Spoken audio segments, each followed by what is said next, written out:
Hello and welcome to another episode. I am Brian, the Unskilled Commander, and this is Deck Break It Down. Today's deck that we're going to look at is the Dalek Emperor from the Doctor Who set. Now please bear in mind this is just a first draft of the deck, built off of the cards I had and the necessary changelings and Daleks I had to buy out of the set to get it to hopefully work right. I've played it a few times on the channel, and I believe once with some friends. It seems to do decent enough if you get some ramp early on. If not, you're going to be casting the commander on turn 7, which is basically too late. You need to cast the Emperor much earlier than that to start taking advantage of its abilities. So to start with, the Dalek Emperor itself is a 6/6 with a affinity for Daleks, which means it can cost 1 less to cast for every Dalek you have on the field.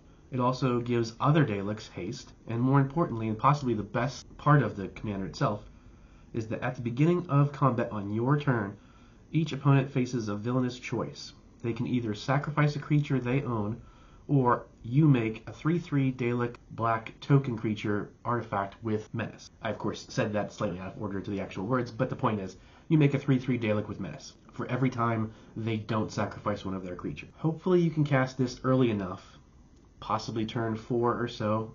That way there's not many creatures on the field, and if there are, they're either really important, like their commander, which they won't bother sacrificing, or it's a little thing that they will sacrifice, but it gets something off of the board, and then gives them less of a creature board state to defend against. So hopefully you have a couple Daleks on the field by doing that, and because the Emperor gives other Daleks haste, and it happens at the beginning of the combat step rather, the Daleks that you get can immediately attack because you haven't gone to the declare attacker's step yet. So they have haste, so now you can swing with them. So it's a very, very powerful commander.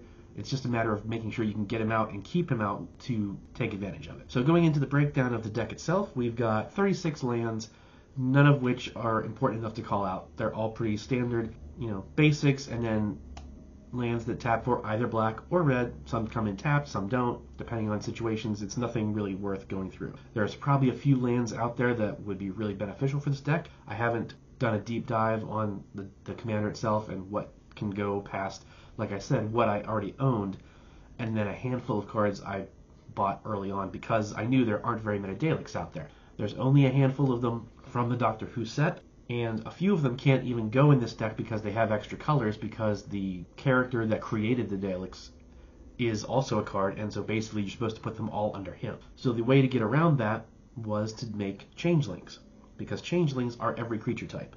However, in black and red and colorless, there still aren't that many changelings. So at best, I think there's probably about 10 to 15 that actually count as Daleks. So it's going to be tricky to try and get him out fast, and then of course if it gets blown up, when it inevitably does get bounced back to your command zone for something, exiled, blown up, whatever, you need those Daleks out to try and compensate for the commander tax. Speaking of creatures, there are 19 in the deck. The ones to note are, I put Foundry Inspector, which is a 3/2 that artifact spells you cast cost 1 less to cast, so that can help get the Emperor out early.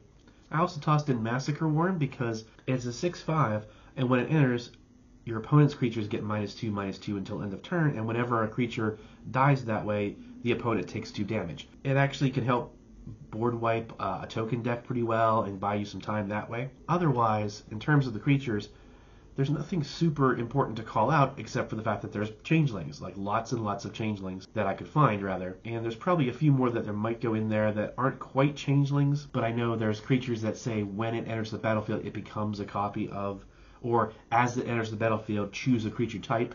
That's not quite the same thing as changeling, so I need to look into a few of those and swap out some creatures for sure. But basically, if you look through the deck, in which is Moxfield, link will be in the description. As I myself look through this, there's Dalek Drone, which is the only Dalek in the entire thing that's I can put in there. There's a few cards that make Daleks in the set as well. They're in here, but so you can see how it's very difficult to get that affinity working right. So whether or not the deck lasts long term and I keep it is up for debate, and we'll have to see how it goes against a few upgrades and lots of play in play groups to see if it's really worth keeping. But I like it so far, and I think it has potential. Moving on, we have 6 enchantments.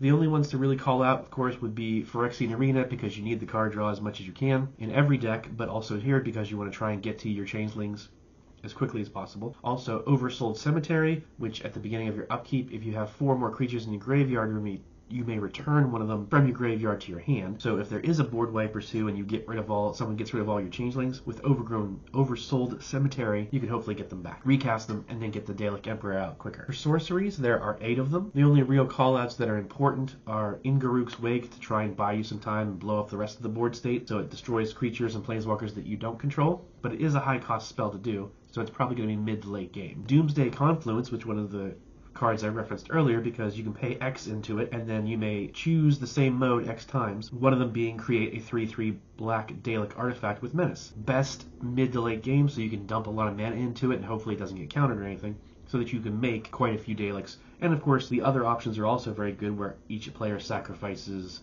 a non-artifact creature, hopefully because all your creatures are Daleks, which are artifact creatures, you shouldn't have to sacrifice your own. And finally, another good call out is Exsanguinate, just because you pay 2 black mana and then X, and each opponent loses X life, and you gain life equal to all the life lost that way. So it's a great way mid-game as well to try and get some health back if you've been getting hit a bunch, and lower everyone else, again buying you time to get your commander out and get through that combat step. We also have 8 instances. Really, there's nothing specific to call out. Pretty much all of the instances in the deck are removal of some form, destroying target creature, exiling target creature, that kind of thing. A good call-out card, though, is Thrilling Encore. It costs 5, but it's an instant, so put onto the battlefield under your control all creatures in all graveyards that were put there from the battlefield this turn. If you can keep the mana up, especially if the board state's looking really big and people are talking around the table, you can kind of feel a board wipe coming. If you can hold on to it just enough, someone wipes the board at the end step of that person's turn, you throw down Thrilling Encore. Not only do you get your creatures back,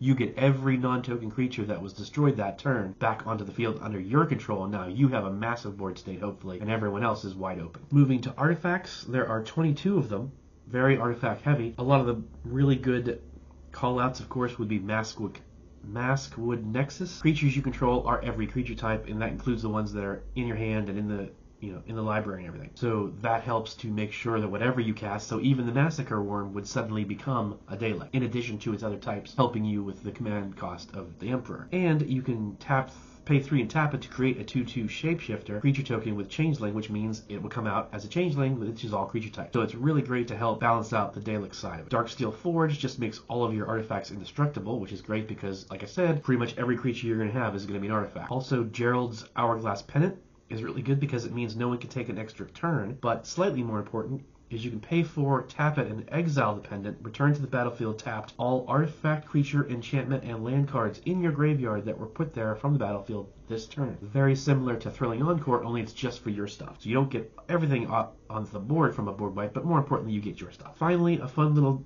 addition is Nevinral's Disc. It's an artifact that enters the battlefield tapped. You can pay 1 and tap it to destroy all artifacts, creatures, and enchantments. Now, obviously, that's going to wipe your board, and it says all artifacts, so any mana rocks, that will be affected. However, it's a nice deterrent, because if it's on the field and you have 1 mana up, if someone wants to come sweeping in at you, you can be like, hey, don't do it. I'll blow everything up. I'll do it.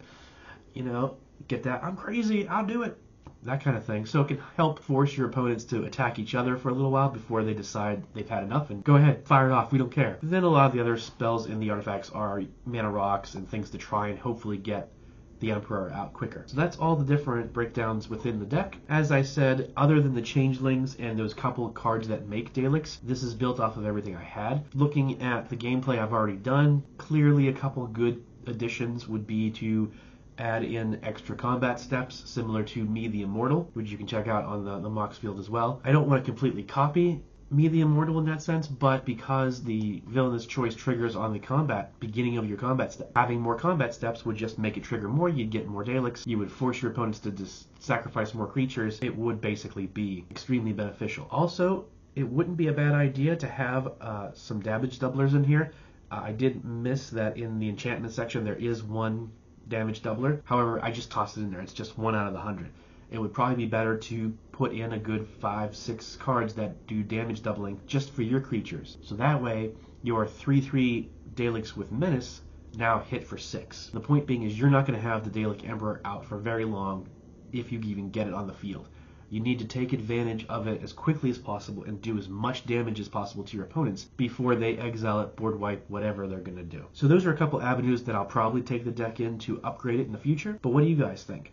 What would you put in the Dalek Emperor deck? Do you have one? If you do, I'd love to hear about what you put in it, and I appreciate you checking out the video. Please look around the rest of my channel, subscribe if you haven't already, and I will see you next time.